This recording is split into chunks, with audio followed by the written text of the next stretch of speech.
Ibrani pasal 2 ayat 1 sampai dengan 4. Keselamatan yang besar. Karena itu harus lebih teliti kita memperhatikan apa yang telah kita dengar, supaya kita jangan hanyut di bawah arus. Sebab kalau firman yang dikatakan dengan perantaraan malaikat-malaikat tetap berlaku, dan setiap pelanggaran dan ketidaktaatan mendapat balasan yang setimpal, bagaimanakah kita akan luput jikalau kita menyia-nyiakan kesempatan yang sebesar itu, yang mula-mula diberitakan oleh Tuhan dan oleh mereka yang telah mendengarnya kepada kita dengan cara yang dapat dipercayai. Sedangkan Allah meneguhkan kesaksian mereka oleh tanda-tanda dan mukjizat-mukjizat, dan oleh berbagai-bagai pernyataan kekuasaan dan karunia Roh Kudus yang dibagi-bagikannya menurut kehendaknya. Bapa, bicaralah Engkau, sentuhlah kami, tegurlah kami, karena Engkau yang berkarya. Tema hari ini adalah fenomena malaikat, yaitu malaikat penjaga manusia. Biarkanlah di dalam kitab Ibrani pasal 2 ayat 2. Sebab kalau firman yang dikatakan dengan perantara malaikat-malaikat tetap berlaku, dan setiap pelanggaran dan ketidaktaatan mendapat balasan yang setimpal. Terima kasih ya Tuhan, karena Engkau berkarya. Kuatkan iman kami hingga kami bisa berjalan sesuai dengan kehendak-Mu. Di dalam nama Tuhan Yesus, Putra Allah yang tunggal, yang percaya, kita sama-sama berkata amin. Beri kemuliaan Tuhan saudara, silakan duduk kembali. Puji nama Tuhan. Kuasa Tuhan bekerja di tengah-tengah kita bila kita memiliki iman sebiji sesawi. Mari kita imani bahwa firman Tuhan pada hari ini menerangkan bagaimana malaikat itu menjaga manusia. Saudara, perhatikan baik-baik, ayat emasnya adalah Ibrani pasal 2 ayat 2. Sebab kalau firman yang dikatakan dengan perantaraan malaikat-malaikat tetap berlaku, dan setiap pelanggaran dan ketidaktaatan mendapat balasan yang setimpal. Amin. Saudara yang terkasih dalam Tuhan, hidup di dalam dunia ini ada banyak sekali perkara, dan perkara itu membuat kita bisa menjadi stres, bisa menjadi depresi, bisa menjadi apa saudara? Betul-betul semangat. Jadi dalam pergumulan ini saudara, kita tidak bisa berkata bahwa apa yang kita hadapi ini selalu baik, atau apa yang kita hadapi ini selalu yang tidak baik. Tidak, semuanya itu di hadapan Allah. Allah mengizinkan semua itu supaya kita belajar berjalan sesuai dengan proses Tuhan. Perhatikan saudara, perhatikan apa yang diperintahkan Tuhan dalam hidup manusia. Karena kita itu memiliki hidup, tubuh ini masih punya kedagingan, saudara. Kita belajar untuk menerima dan percaya supaya kita tidak hanyut di dalam arus dunia ini, ya. Karena proses ini tidak baik. Salah satu contoh dalam kehidupan kita sehari-hari, saudara ya. Kalau dalam pekerjaan, Saya juga tidak ngerti apakah itu juga terjadi, tapi ini seringkali terjadi di dalam kehidupan ibu rumah tangga, ya. Ada waktunya kita mendengar bahwa ini mau naik, ini mau naik, ini mau naik, ya saudara ya. Lalu apa sikap kita sebagai ibu rumah tangga? Pasti mempersiapkan. Tapi kalau kita mempersiapkan, apakah itu harus berlebihan? Yang tadi contoh aja, beras itu cuma biasanya 10 kilo, kita harus pakai 1 kintal. Bolehkah hal itu terjadi? Tidak apa-apa sebetulnya. Tapi kalau kita sampai pelanggaran, uang kita bisa untuk ini, untuk ini, untuk ini. Tapi gara-gara beli beras ini, kita begini-begini. Nah, itu berarti kita hanyut dengan arus situasi yang kita alami. Jadi kita tidak boleh terbawa. Maksudnya seperti itu. Jadi firman Tuhan mengatakan bahwa kalau malaikat penjaga manusia itu ada di dalam hidup kita, dia akan memberikan peringatan kepada kita. Ya, contoh ya. Waktu berjalan dengan cepat dan kita memang benar bahwa memang ada sesuatu yang merubah, entah itu harga beras, entah harga minyak, entah harga apa, itu pasti ada. Ini contoh aja ringan, saudara ya. Kemudian saat kita bertemu dengan harga yang naik itu, mama beras saja, terlintas dalam pikiran saya bahwa saya harus beli beras ini murah gitu loh. Saya harus mau beli beras. Tapi malaikatnya kan tinggal dalam hati kita. Pernah nggak kita berdoa? Nggak, saya tanya malaikatnya, Tuhan, saya mau beli beras. Saya nggak tahu, bolehkah saya beli agak banyak atau Tuhan izinkan saya beli. Pernah nggak seperti itu? Halo? Ada yang mau tanya seperti itu? Mungkin bukan beras. Pernah nggak? Pernah ya? Lalu bagaimana jawabnya? Apa malaikatnya atau Tuhan bilang, jangan, ya? Gimana jawabnya? Nah, bitesika olehim. Allah itu banyak cara. Ya, ketika saya berkata seperti itu, ya karena memang berasnya murah ya waktu itu. Nah, apa sih? Jangan berikan kepada yang lainnya. Duh, dalam logika saya oh ini ada beras murah kok tidak boleh gitu, intinya kan kayak gitu. Terus karena saya harus, ya sudahlah, saya adalah anak Tuhan ya, saya harus melewati, saya harus peka, saya harus belajar percaya Tuhan punya rencana. Ya udah, saya jalan, baru jalan. Ada seorang ibu kuyuh gitu, pucat, dia tergopoh-gopoh mengambil beras ya. 1, 2 sampai jatuh ya. Terus saya bantu dia, tapi tumpah akhirnya karena tergesa-gesa itu. Terus dimarahi sama yang orang jualan toko itu, kenapa kamu kok tergesa-gesa? Suami saya sakit, saya bilang gitu.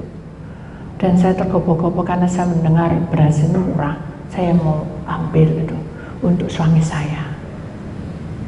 Saya bilang, Tuhan, apakah untuk mengambil itu sampai kayak gitu loh, sampai harus merugikan beras sampai pecah itu? Nabi sih bilang, Dhamma, karena dia tidak mau memperhatikan, dia tidak mau belajar sabar. Nah itu sudah nurut tapi tidak belajar sabar. Kita mengikuti suara Tuhan tapi kita tidak mau sabar, hanya pecah. Yang rugi siapa? Kita sendiri. Tapi pemilik tokonya bilang, ya sudah, ini tak ganti. Ya lah diganti, lah enggak. Intinya kan gitu. Udahlah, diluatin aja. Hamatasi ketika kita itu mengambil keputusan, dengarkan sini baik-baik. Sudah mengambil keputusan, dan keputusan ini belum tentu dijawab iya dan tidak.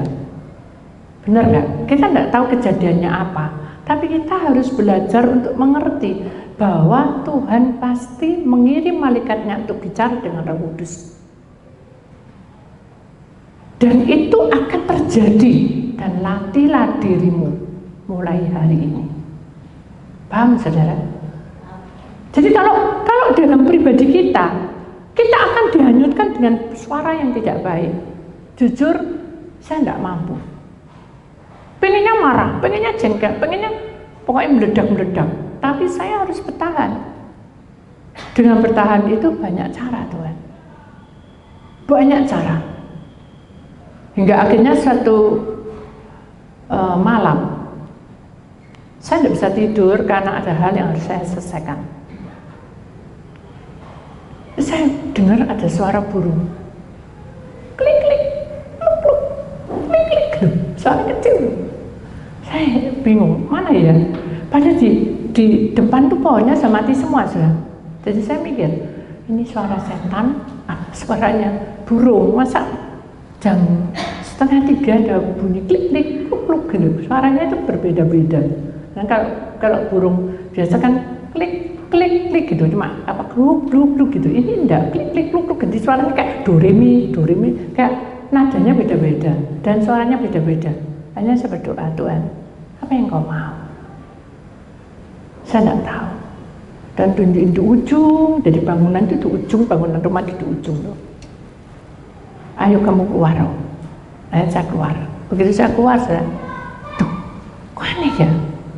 Kok ada sosok roh, bentuknya kayak rusa, tapi tubuhnya kayak manusia. Wah, ini pasti penguasa roh yang nggak baik. Gitu. Saya bilang, Tuhan, hanya kehendak menjadi deket ono, nggak mau, nggak mau Tuhan, saya tetap di atas saja, nggak usah deket-deket ono.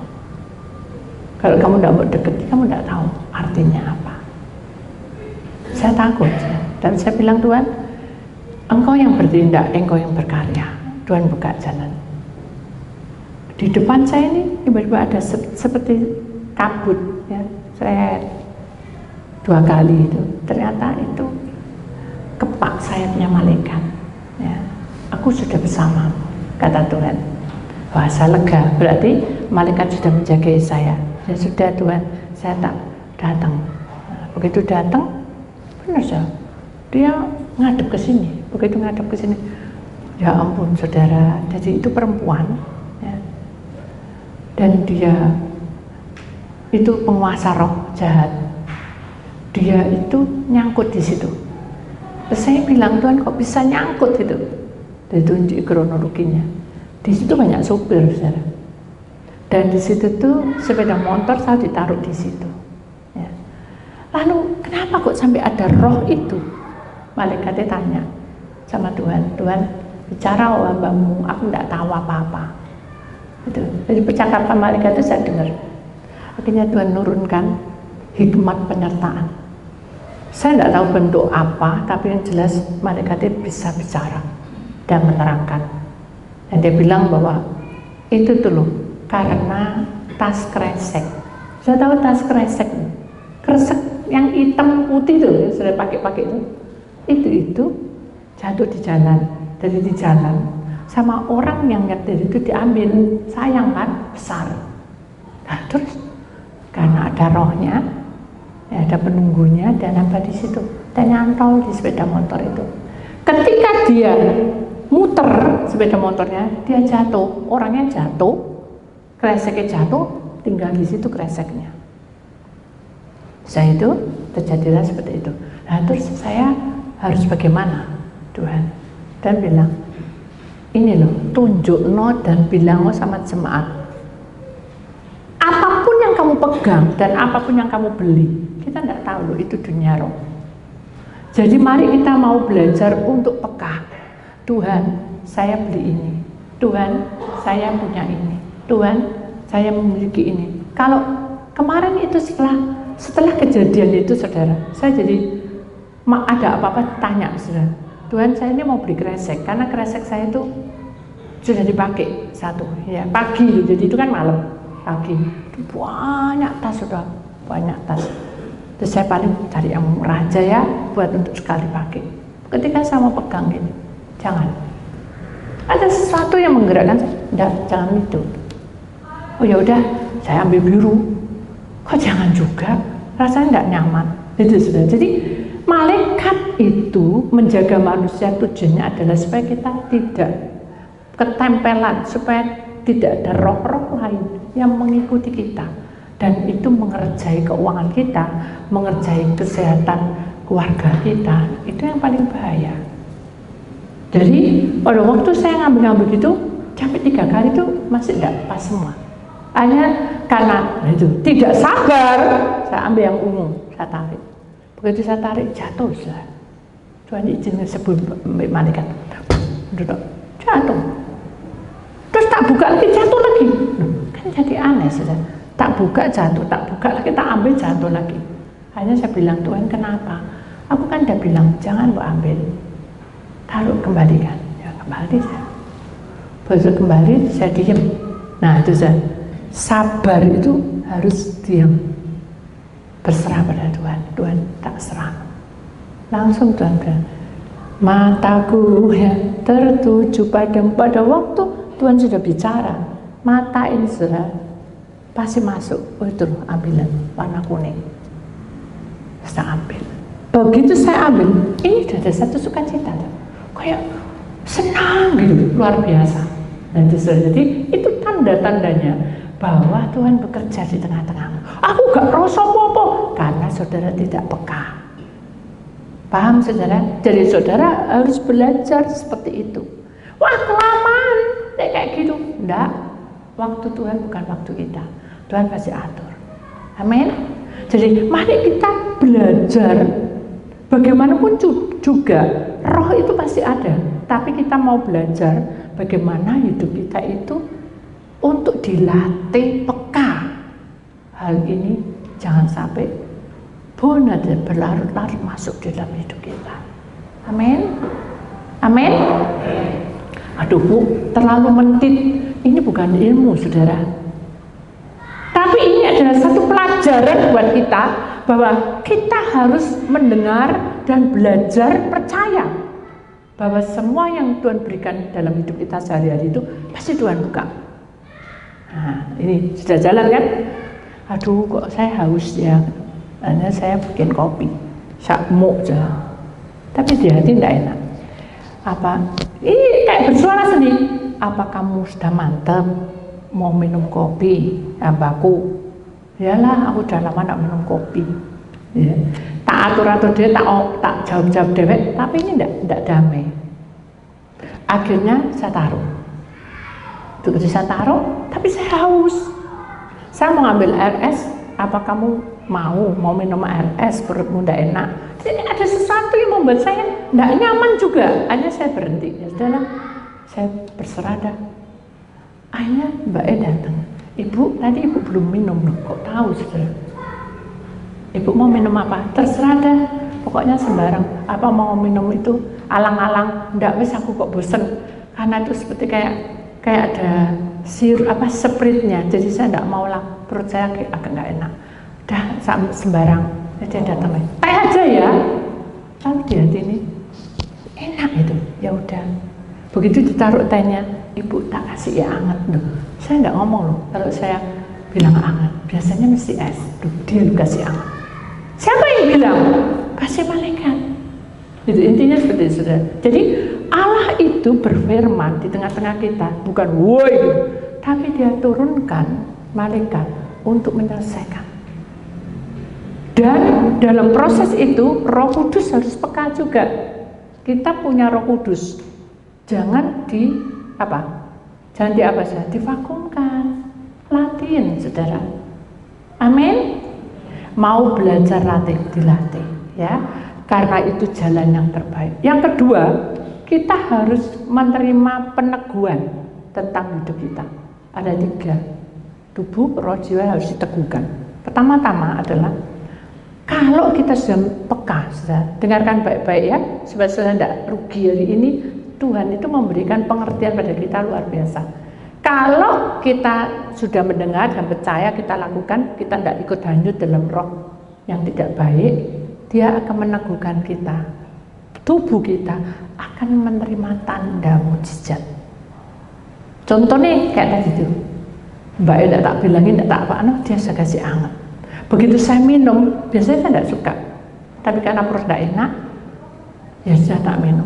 Tapi di sini rasanya plong gitu, hangat sekujur tubuh. Jadi merasa ada satu siraman yang menyejukkan hati saya, sehingga saya merasa lebih nyaman dan lebih tenang. Tadinya saya bergejolak terus, saudara. Jadi Tuhan itu banyak cara. Kesaksian tanda mujizat itu diterima pada saat kita sudah menyelesaikan tugas pertama, yaitu peka akan suara Tuhan lewat Roh Kudus, lewat malaikat. Amin. Jadi kita imani, saudara. Yang kedua itu tubuh roh. Dengan cara Allah, Dia akan memberikan kuasa kepada kita. Dengan cara Allah, Dia berikan kuasa. Pada saat saya melihat binatang kayak rusa dan bentuknya kayak manusia, saya pikir mungkin Andreas beli, karena Andreas juga beli rusa. Tapi ketika saya ketemu, dia malah menyapa saya dan jalan pelan-pelan, doa no aku, katanya gitu. Saya bilang, Tuhan kok baik. Itu sebelum terjadi hal itu, kita doain semua binatang. Akhirnya saya bilang sama Tuhan, kan apa yang saya lakukan? Aku berikan kuasa, keluarkan supaya tidak ganggu kamu. Usir dia. Ya sudah, saya bilang dalam nama Tuhan, permisi ya, enggak, dengan nama Tuhan Yesus. Maka rumah ini adalah kediaman hambamu dan anakmu, dan lahan ini walaupun bukan punyaan saya, tapi Tuhan berhak atas menjaga dan melindunginya. Dalam nama Tuhan Yesus, darahmu menyucikannya. Keluar, lepas dan pergi ke tengah lautan lepas dan tidak bisa tembus manusia. Hilang, lepas. Cara Tuhan memberikan kuasa besar. Itu baru dunia roh, tapi kalau hal-hal yang lain, Tuhan pasti akan ikut campur tangan. Amin. Imani, karena pernyataan kuasa itu diberikan dengan cara Allah, bukan cara kita. Jangan kita berharap dengan cara kita. Oh nanti tak gini, tak gini. Oh mesti gini, tidak bisa. Itu logika. Tapi kalau dengan cara Allah, kita tidak mikir apa-apa. Tuhan sudah sediakan. Kita tidak minta, Tuhan berikan. Amin. Jadi itu yang harus kita pelajari, saudara. Walaupun mungkin kita belum sampai ke arah ke situ, tapi kita tetap belajar. Itu roh. Kemudian jiwa, ada tubuh, ada perasaan, ada hati, ada pikiran. Ha'utusi, karunia Roh Kudus dibagikan menurut kehendaknya. Jadi kalau Roh Kudus tinggal dalam hati kita, dia tetap tinggal. Selama kita tidak pergi ke dukun kemana-kemana, dia tetap mau. Tapi karunia, jadi Roh Kudus itu akan berkarya. Dia bekerja lebih lagi kalau sudah menjadi kehendak Allah. Makanya caranya bagaimana, Bu? Ada satu kesaksian. Pada waktu saya ikut di dalam satu kumpulan, ya hamba-hamba Tuhan, ya, itu kurang lebih bisa 2000 kalau tidak 1500, pokoknya lebih dari 1000. Kita tidak kenal orangnya. Kemudian kita ini ada di barisan tengah, tapi Tuhan bilang, Roh Kudusnya dan malaikat pasti ya, kamu jangan di tengah, kamu ada di depan nomor 5 atau 4. Waduh, penuh, Tuhan tidak bisa. Hama sekenama, kuma mujizat itu akan terjadi. Ya udah, tiba-tiba pengurusnya datang, Ibu pindah aja di sana, Bu. Loh, saya tidak minta, sudah Tuhan sedia. Dan saya tidak mengharap loh, oh cepat datang Tuhan kiriman mujizat. Tidak, saya tenang aja karena tidak ada tempat, Tuhan kasih. Saya duduk, saya menerima urapan Tuhan, kuasa Tuhan bekerja. Setelah itu, karunia Roh Kudus bicara. Dibuka kronologinya. Lihat, nanti yang kamu duduk pertama tadi, itu ada roh. Namanya Koodisiknama. Itu ilmu yang sudah turun-temurun dan kita tidak berhak juga untuk lakukan apapun. Tapi itu harus lepas. Karena orangnya sudah tidak mau. Nah terus aku ngomong apa Tuhan? Oh aku tidak tahu orangnya sing mana, bentuknya sing mana. Dia berbahasa roh, saudara. Akhirnya kita kan masuk dalam lingkup doa penyembahan. Dia berbahasa roh, luantang. Saya bilang, Tuhan, mana orangnya yang berbahasa roh itu? Kamu tengok. Saya lihat, saya kaget. Ternyata yang berbahasa roh itu di luarnya itu malaikat, tapi di dalamnya penguasa tidak baik. Lalu apa yang saya lakukan, Tuhan? Tidak mungkin saya bilang sama hamba Tuhan, itu lepas roh kan tidak mungkin juga. Hadesikilama, ahama, kehendak Allah yang jadi dan karunia Roh Kudus akan bicara. Tidak lama kemudian Tuhan bilang, berdoa kamu, sembah. Musyawarah juga di pemimpinnya, sembah, menyembah, haleluya, berbahasa roh, berbahasa roh. Hama disemana apa? Tiba-tiba orang itu menggelundung. Saya bingung, ada apa ya itu? Suaranya kayak dream. Tapi saya tidak berani buka mata. Saya berdoa.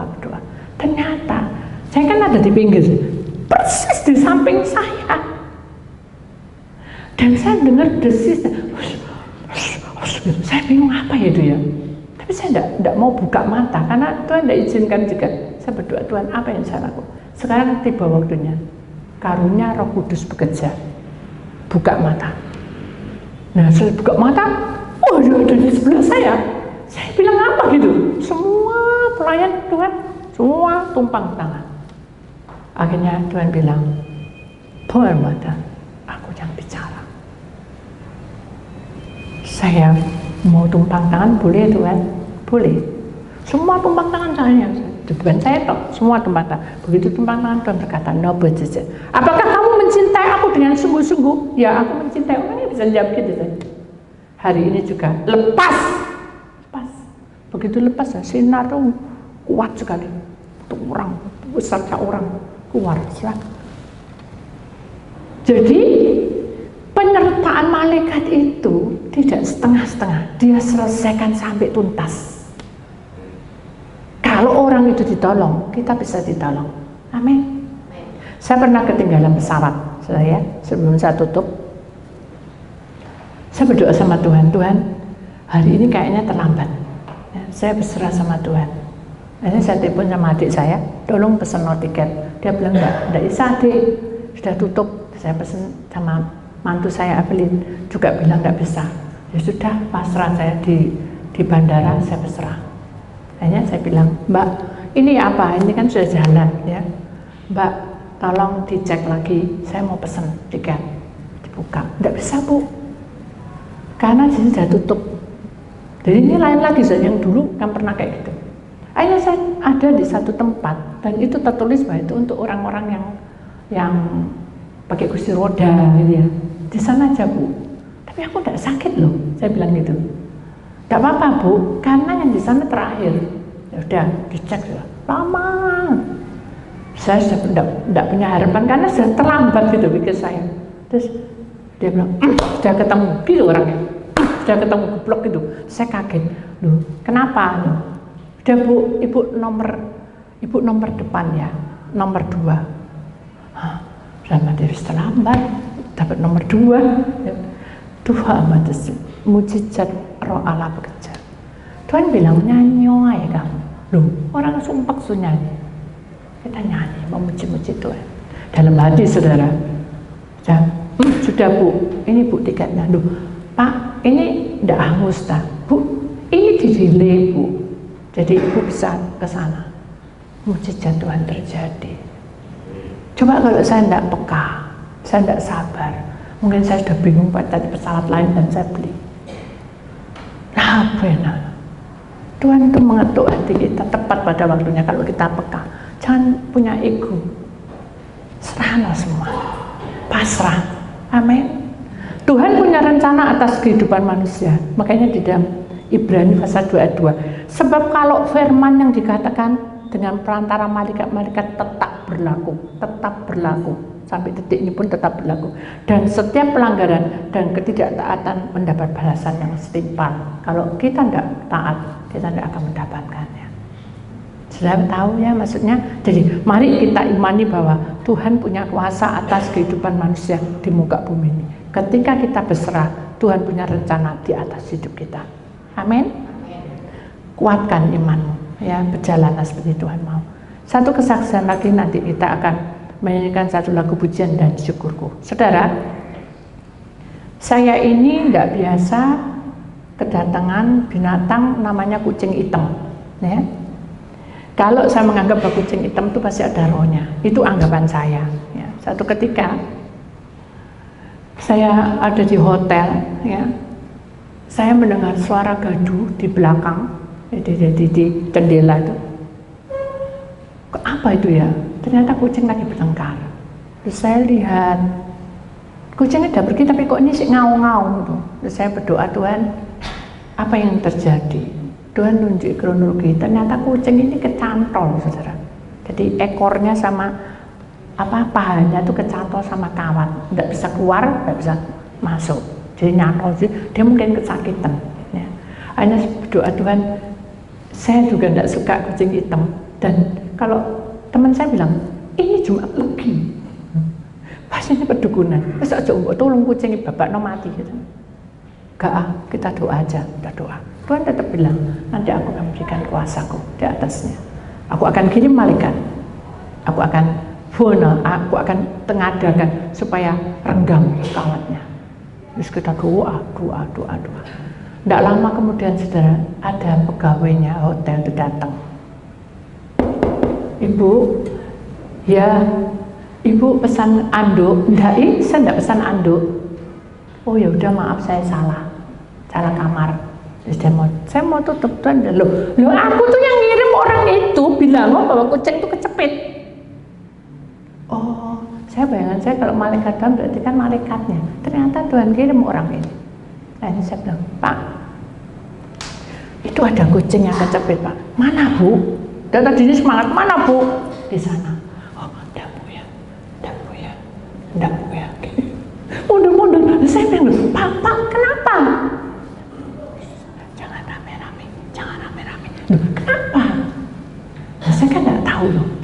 Terus akhirnya saya ngebel sama orangnya. Kan kalau kita di hotel kan ada ya, harus ke sana. Ngebel, ini ada kucing buat gaduh. Datang capamnya 2, tinggi besar. Apa, Bu, yang perlu dibantu? Itu loh, Pak, ada kucing kecepit.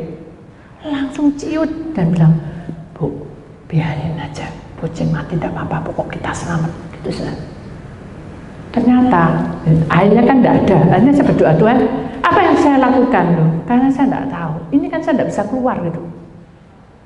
Doa mati segala. Apa nama? Kamu ambil itu. Terserah kamu ngambil apa. Pokoknya kawat itu kamu buka, dicungkit. Lalu pakai apa loh Tuhan? Aku tidak tahu. Dan saya cari, tidak ada. Saya berserah, Tuhan, tidak tahu. Saya berserah. Akhirnya, saudara, dengan kuasa Tuhan juga, Tuhan tunjukin itu loh, di bawah meja itu. Ya. Di situ tuh ada ini pelipitnya itu yang patah dan diselempit di situ. Ternyata benar, saudara. Panjang. Hanya saya bilang gini, ini loh, lek diungkit gini yo ceklek, saudara. Kalau itu logikanya manusia, tapi Tuhan bilang ulurkan. Tuhan ingin supaya kita percaya. Ya sudah, karena hati saya tenang, tak ungkit saja. Boleh dibuka, kucingnya gini-gini, lepas, saudara. Lega saya bersyukur Tuhan, saya tidak ada yang gaduh-gaduh. Amin. Pagi Ibu, semua podo ngerasani. Saya bingung gosip. Terus saya tanya, kenapa sih? Itu dulu ada orang bunuh diri di situ. Ya, klub ya, orang bunuh diri, kucingnya hitam. Serem dah. Semua takut, saudara. Tapi saya tidak lihat. Jadi hama segenap. Kalau Tuhan yang berfirman, tidak ada masalah. Semua pasti berhasil seperti Tuhan mau. Amin. Jadi mari kita imani, kita tetap memuji syukur kepada Tuhan bahwa malaikat itu selalu menjaga kita kemanapun langkah kita pergi. Ya, itulah firman Tuhan, saudara. Malaikat yang menjaga manusia itu akan tetap tinggal bersama kita.